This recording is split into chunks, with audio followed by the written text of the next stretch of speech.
And now, it's BoomerLife, lifestyle discussion designed to make your life more engaging, meaningful, and complete. Celebrating the baby boomer generation, this is BoomerLife on CIL 650.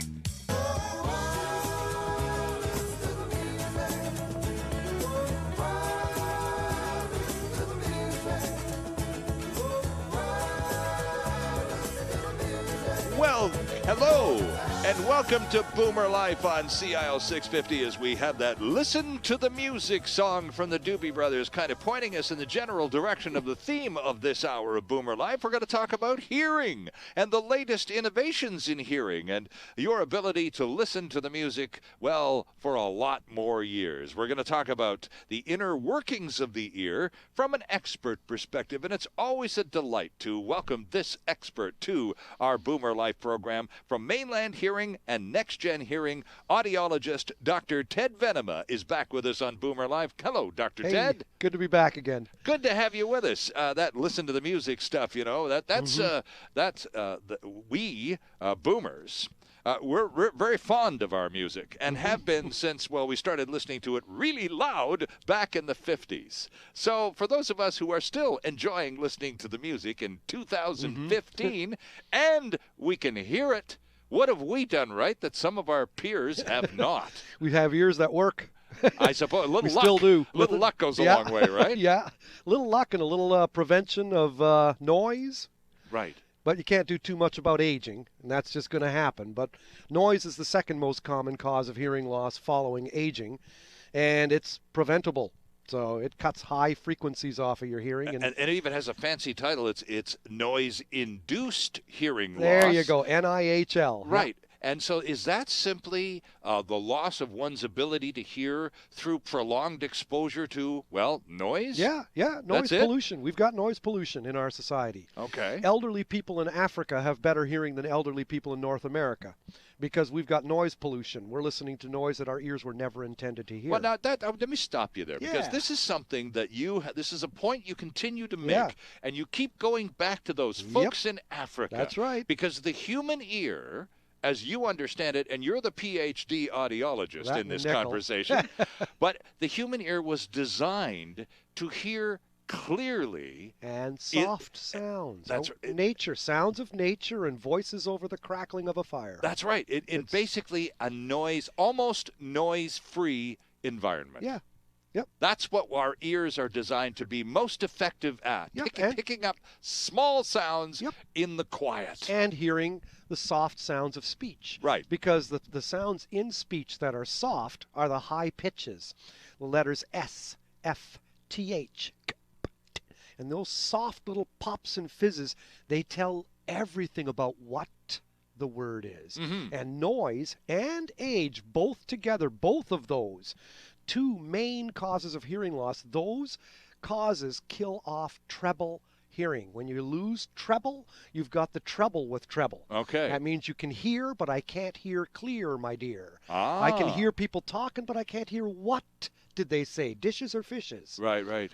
So noise-induced hearing loss is from external sources. We've been exposed to a lot of noise, and eventually it takes a toll on our ability to hear. It does indeed. If indeed that is the second most common source of hearing loss among adults, what is the most common? Aging. Oh, gee, I knew you were going to say that.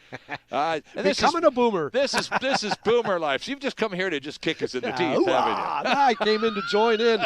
I'm hitting 60 next year, or this year. So what happens as one ages that causes an erosion in one's ability to hear? You lose hair cells inside your inner ear. And that's the topic of today. We're going to go over some of the pieces and parts of the ear. Yeah, I'm looking forward to it. But inside that inner ear, excuse me, it's shaped like a snail shell. It's called a cochlea. Cochlea is Greek for snail shell. Okay. Anyway, it's about as big as the tip of your little finger. Your pinky fingernail, and it's encased in bone, and it's got 15,000 tiny little filaments inside of it. And those filaments, when they get damaged, you can't repair them. Surgery can't. You can think of a scalpel blade. It's going to be too big to get in there. You can't do anything about it. So when those hair cells are gone, they're gone. And people tend to lose the hair cells closest to the entrance of that inner ear. Just like the carpet in front of your door is the first to get dirty. Absolutely. And the hair cells at the entrance are the treble hair cells. So Oh. they tend to die out first, leaving someone with good bass hearing but poorer treble hearing. And it's the subtleties of Yes. human speech Yes. are in the treble. Exactly. Nestled in the treble. Yep. Okay. So what remedy, short of a hearing aid, is there for one who is a boomer, Ted, like you and me, who is experiencing, to their great distress, a certain degree of hearing loss? So is it just something a human being experiences and time to deal with it? Because that's part of the human life cycle. It's called deal with it. Ah, okay. You know, wake up and smell the coffee. It doesn't mean you're not a nice person. It means you have a high-pitched hearing loss. Okay. And we can, being 2015, do a whole lot about it. Sure. It's called wearing hearing aids. Mm-hmm. Hearing aids are not these big, ugly beige boxes behind the ear anymore. I sat behind a fellow on the ferry, and because my business is to look at ears, I happened to notice, but it's only because I was looking. Mm-hmm. It's just a hair-thin strand going down in front of his ear. You'd never notice it. Mm-hmm. The passing public wouldn't have a clue. And you know, for some people, and I think probably more men than women, they have this antiquated version of the hearing aid. Yeah. They see themselves as the guy with the big flesh-colored plastic hubcap hanging off the side of his head. Oh, people 4 blocks away can tell I'm the guy with the hearing aid. I don't want to be that conspicuous. It's got a bit of ego in it. Oh, no There's question. a whole psychological wrap to it, you know. But there's the idea, generally, what would you do if you had hearing loss and you didn't have hearing aids? If you had typical hearing loss, you've got to cut out background noise. Okay. Easier said than done. Sure. In a grocery store. You know. But hearing aids, too, can handle background noise better than they used to. Okay. So we've come a long way.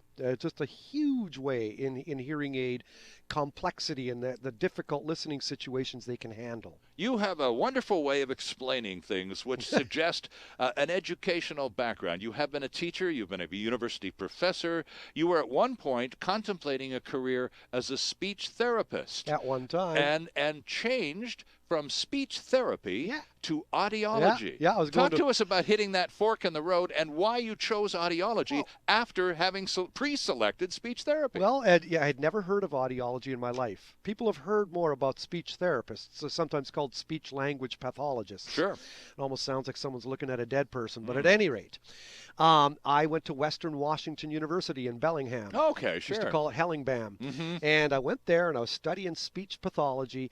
And all speech pathology students have to take some audiology, hearing, and all audiology students have to take some speech. And it would make sense for a speech pathologist to have a complete understanding of how the ear works. Speech and hearing. Of course. You know, it's called communication disorders. Okay, so you're in the speech pathology class, and you start taking these audiology courses. It interested me more. I just thought, it's almost like optometry, but for the ear. Right. Well, that's cool. I think I'll focus on that. I liked it better.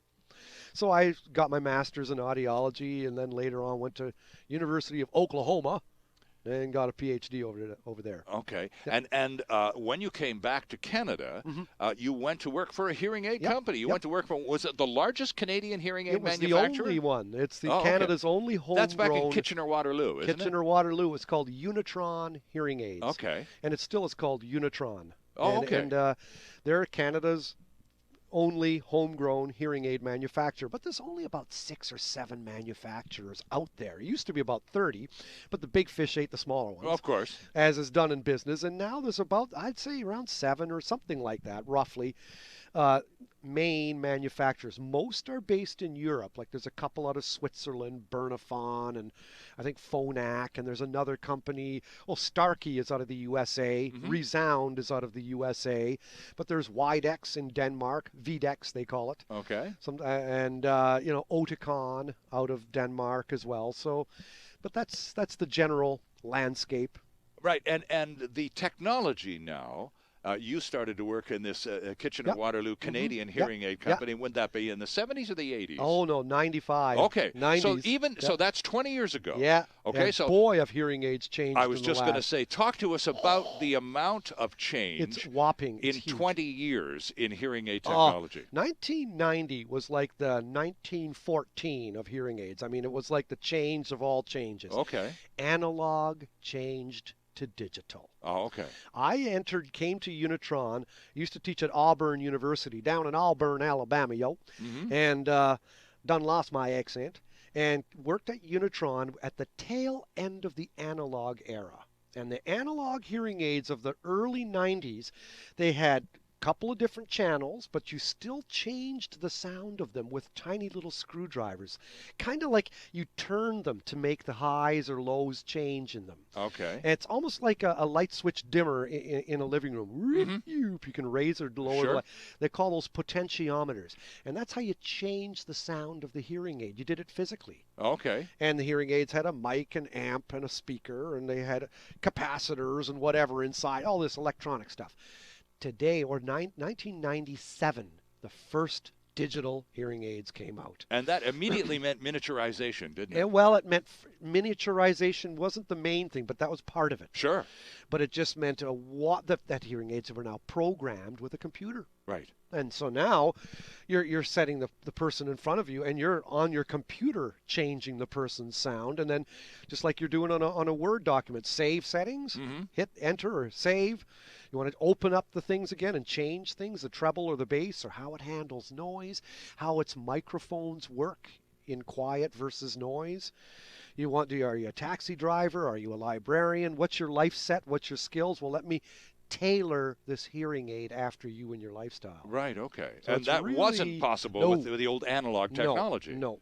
So hearing aids in the last 20 years have completely changed. Now, is it possible, Ted, that a lot of the reason that a lot of boomers, and this is Boomer Life, a lot of us are still not there yet when it comes to hearing aids and maybe even going for the annual hearing test because of that ego quotient that you talked about earlier? I think so. And, but why? Here's the part that I don't understand.